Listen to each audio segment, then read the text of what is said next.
মাগো, আমায় ছুটি দিতে বল।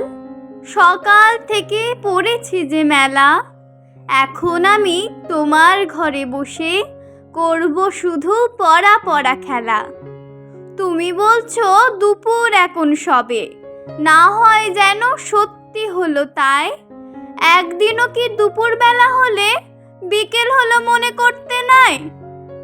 আমি তো বেশ ভাবতে পারি মনে, সূর্যি ডুবে গেছে মাঠের শেষে। বাগদি বুড়ি চুবড়ি ভরে নিয়ে শাক তুলেছে পুকুর ধারে এসে। আধার হলো মাদার গাছের তলা, কালি হয়ে এলো দিঘির জল। হাটের থেকে সবাই এলো ফিরে, মাঠের থেকে এলো চাষির দল।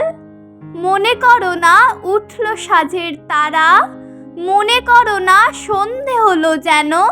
রাতের বেলা দুপুর যদি হয়, দুপুর বেলা রাত হবে না কেন?